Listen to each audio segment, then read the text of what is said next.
Hi, friends. How are you? Good. Like it. So if you notice today, I have on a very special t-shirt. I bought this when I was in seminary from a ministry called #SheIsCalled, and it's about all the powerful women in the Bible. And I said, someday, I'm going to get to wear that in a sermon. And today's the day, about 5 years later. Hey, that's okay. But we are digging in, continuing our series on storyline, talking about living out God's call. And we are talking about one of my favorite women in the Bible, Esther. And so we're going to dig into Esther, whose Hebrew name was Hadassah, and I am not working back there. Thank you, technology. Her Hebrew name was Hadassah, and she was a Jewish orphan who lived in the Persian Empire. And at that time, so the Persian had taken over the Babylonian Empire. We know about the Babylonians. We've talked about them kind of all summer when we were talking about the minor prophets. So Persia had taken over Babylonia, and there were some Jewish people who had moved back to Jerusalem and were enjoying worship and being able to be Jewish again, but there were still quite a few who were exiled. And so Esther and her cousin Mordecai, who raised her, they were still in Persia, in Susa, as a matter of fact, which is the capital of the Persian Empire. And so Esther has a very unique story. She becomes queen. A Jewish orphan becomes a queen in a Gentile nation with a Gentile Persian king. King Ahasuerus. I'm not going to say that a lot. I'm going to call him king because that's not too fun to say. So the whole reason she has this opportunity to become queen is because his queen before, Queen Vashti, disobeyed him, disobeyed a commandment, and so he got her out of the way. And up comes Esther. So we learn very early on in the story of Esther that this king does not like it when people disobey him. That's a big deal. Esther, who becomes queen early on, earns favor in the king's eyes because Mordecai lets her know about an opportunity of an assassination that's going to be taken out on the king. So she lets the king know. The king is saved, and he really appreciates that. Thank you so much for saving my life. Now I really like you. So that was a big deal. Not only did she become queen, but she earned favor in his eyes. So this really set her up to have an opportunity to have some pull and to have some flexibility when it came to this situation we're going to talk about today, where Esther got to step up or not step up to save the Jewish people. So now we're going to talk about insert the enemy, the bad dude. So Haman is his name. So Haman was appointed by the king to become an influential leader in his authority in his palace court. And Haman did not like Mordecai. Now the reason he didn't like Mordecai is because Mordecai disobeyed an order from the king, which we know the king didn't like. When it trickled down into the people that worked for him, they didn't like that either. So Haman, in his eyes, goes, okay, this Jewish dude is a bad one, so that means they've all got to be bad. So I'm not just going to wipe him out, I'm going to destroy them all. That makes sense, right? You got one bad egg, you got to get rid of the whole carton? Hopefully you sense my sarcasm. Do not be like Haman in the story. That is not who we want to be like, okay? So don't do that. So Mordecai finds out about the plot that Haman is going to have the Jewish people destroyed, and he goes to Esther. Now, the interesting point in this story is that the king had approved Haman's plan to destroy this community. Now, whether or not the king knew that it was the Jewish people, we aren't really told in the Bible. All we know is that Haman presents him with this opportunity that there's this people that are different from them. They don't listen to his commands. They don't follow his law. And so the king's like, oh yeah, you make a really good point. Let's just get rid of those people. He trusts the guy he put in this authority. And so that plan is moving forward. And so Mordecai goes to Esther and says, you got to stop this. We've got to put a nip in this. And so let's read from Esther chapter 4, verses 12 through 16 about how Mordecai gets to Esther with this news. Now, when it says they and them, the people kind of going back being the messengers are those people that work for Esther in her queenship court, whatever it's called, the fancy words. So when they told Mordecai what Esther had said, Mordecai told them to reply to Esther, do not think that in the king's palace you will escape any more than all other Jews. For if you keep silence at such a time as this, relief and deliverance will rise for the Jews from another quarter, but you and your father's family will perish. Who knows? Perhaps you have come to royal dignity for just such a time as this." Then Esther said in reply to Mordecai, "Go, gather all the Jews to be found in Susa, and hold a fast on my behalf, and neither eat nor drink for 3 days, night or day. I and my maids will also fast as you do. After that, I will go to the king, though it is against the law, and if I perish, I perish." Now, I want to talk about this last line, because just hearing this story and reading it, we go, well, what is she being so dramatic about? She's the queen, and she's going to the king. That shouldn't be a big deal. She's going to have a conversation with the guy who appointed her to be queen. But it was a huge deal, because at that time, no one, not even the queen, approached the king or even walked into his presence, into his area, without being called to do so. The penalty was death, if anyone did that. So when Esther says, "If I perish, I perish," she knows she's not been called on by the king for 30 days at this point. If she goes to the king, she is literally risking her life to do so. That becomes a really big deal, obviously. But what does she do? She goes out to the people in her community, the Jewish people, the people in Mordecai's community, and says, "We got to fast." She knew she couldn't do this on her own. She knew she needed God's help in order for this to go the way that they wanted it to go. And Mordecai really hits the nail on the head, not only for Esther in her time, but also for ours, when he says, "For just such a time as this." When I think about Esther, I think about all the Disney movies, all the princesses, when they become princesses, and it's like, "Oh, look at all I have. It's just amazing. I'm so lucky. This is just wonderful." And I think Esther's got to kind of be that way too. She's a Jewish orphan, exiled in a Gentile nation who magically, we know it's not magically, right? We know God put her there, but she is there as a queen to a Persian king. That's just crazy talk. It's a crazy situation, and I wonder if she was just trying to believe that that was even her life at that time, and now she's in this situation where she has to make a decision to lose it all, to lose her life.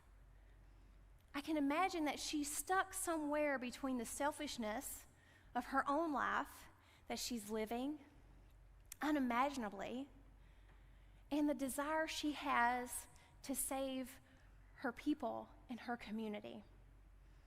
Now, in our minds, is timing ever going to be perfect?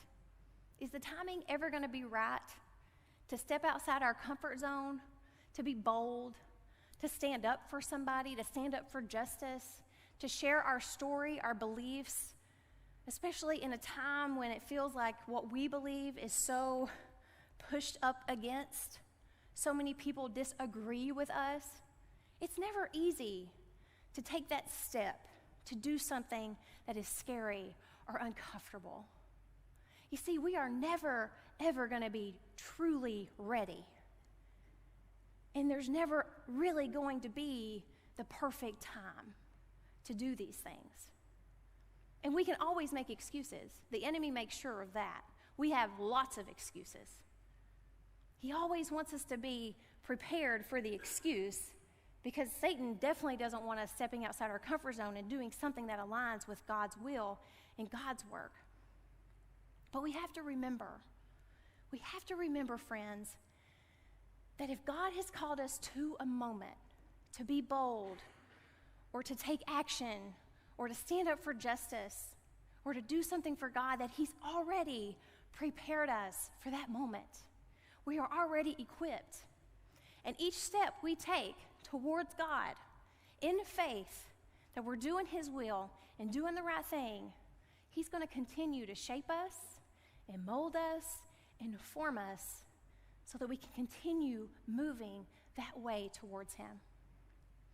Now, throughout this series, we've had folks come and share with us their stories, and I'm honored this morning to invite Reverend Julie Love up from Kentucky United Methodist home to share some wonderful stories coming out of that ministry.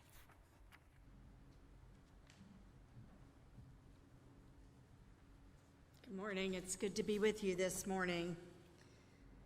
Living into the life of Esther and the call of Christ for such a time as this. In 1871, Methodists saw that time after the Civil War when they looked around and saw need to help many widows and orphans who've been devastated by the war. And on March 18, 1871, the Methodist Episcopal Church South Widow and Orphans Home was incorporated by the Kentucky State Legislature. For such a time as this, we began to care for youth at our first site on 5th Street in Louisville. And for such a time as this, in 1902, Methodists began special offerings for this ministry that we continue until this day. The 5th Sunday offering, next one is at the end of this month, is so valuable to us. We could not do this ministry without your support. Thank you so much. For such a time as this, we moved from Louisville to our facilities in Versailles, and now we're in Nicholasville. And we also incorporated the Mary Kendall Home from Owensboro into our ministry. Now I could go on and on about the history of our ministry. Go to our website or go to this table out in the cafe afterwards, pick up one of our children's voices, or sign up to receive it on a regular basis to hear more stories. I could tell you all kinds of stories about changed lives, but I want to tell you that in 2020, during the pandemic, we served 889 children, youth, and families through all of our programs as we lived our mission to serve Christ by providing for the physical, emotional, educational, and spiritual needs of children and families. For such a time as this, a young man named Sam came to live in one of our residential programs. These programs are for 12 to 17-year-old youth who have been removed from their homes by the state because of abuse or neglect. He came to us very withdrawn. I remembered seeing him one of his first days in our dining hall, and he wouldn't even meet my eyes. We learned he had experienced neglect and abuse while living with his mother. She had provided him with drugs and alcohol and cigarettes. And Sam had experienced sexual abuse from one of his mother's drug dealers. And he dealt with all of that trauma through his own substance abuse. While living with us, he received treatment for that substance abuse and became and remained substance-free. He enjoyed playing basketball, helped him stay active. He built relationships with his peers. And he told the staff that prior to coming to live with us, he didn't trust others enough to talk to them.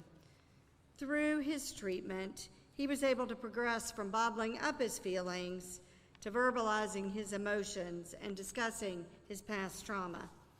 He stated that he was so grateful to be alive and to have a second chance. He graduated from high school while with us, and he is now reunited to live with his paternal grandparents. And our staff, before he left, made sure he was connected with a recovery community where he was going to live. I remember when I got to say goodbye to him, he was able to meet my eyes then, and he talked to me about his plans to go to welding school. For such a time as this, you made a difference in Sam's life. For such a time as this, we work with the Department of Juvenile Justice in the state in 108 counties to provide case management and support for youth who've gotten in a bit of trouble with the law, and we work to help keep them out of jail. Our caseworkers connect with the youth each day and see what resources they might need or their family might need to serve them and to keep them from doing something again. I want to share one of these stories. While John was on the ankle monitor and we were making sure he was where he needed to be, he had difficulty adjusting to his father's rules as he was homeless when he was picked up.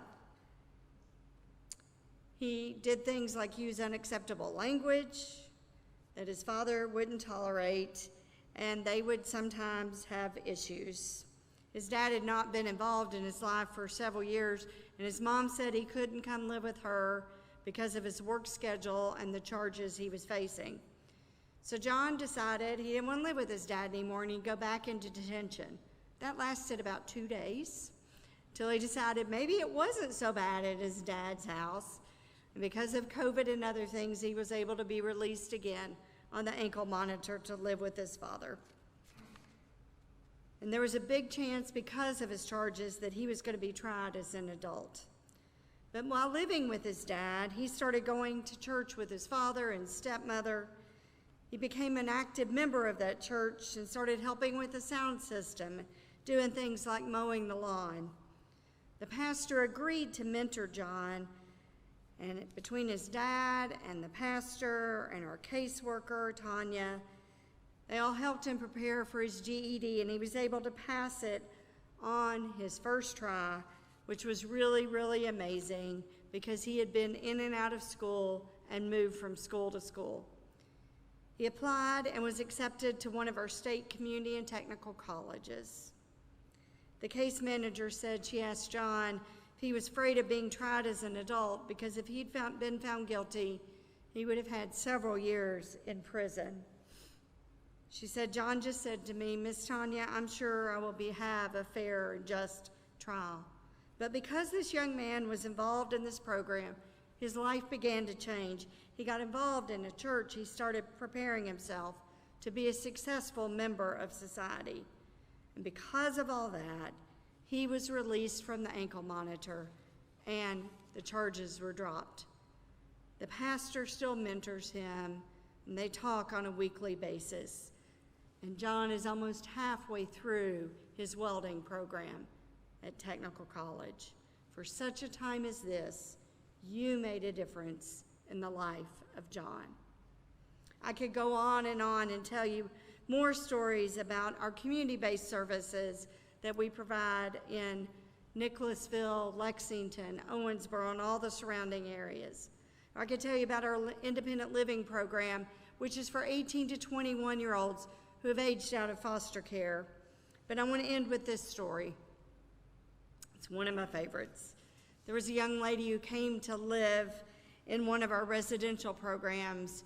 She had had some horrific abuse and neglect in her life. And in fact, when she came to live with us, our staff weren't sure that we were the right place for her because of all the acting out she was doing. But she started to do better. And she even graduated from high school when she was living with us.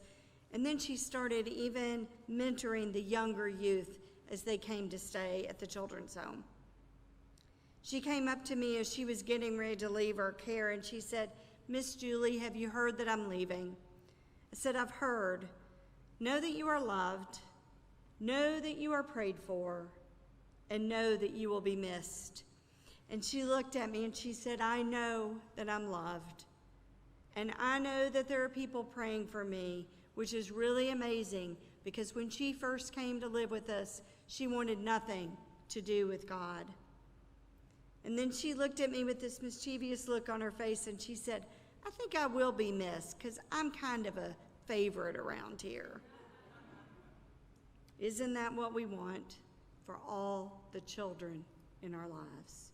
To know that they are a favorite. For 150 years, Methodist in Kentucky have continued to care for orphaned, abandoned, neglected, and abused children and to let them know that they are loved, that they are a favorite. For such a time as this, thank you for supporting our mission as we serve Christ by providing for the physical, emotional, educational, and spiritual needs of children and families. Thanks be to God. Amen.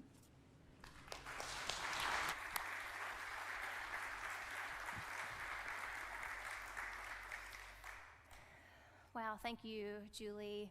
It's so good to hear those stories, isn't it? It's so good to hear about the work that God is doing, about a ministry that we support and pray for and encourage. Even though we're a little bit afar from them, it's so good to be able to know that God's still doing the work.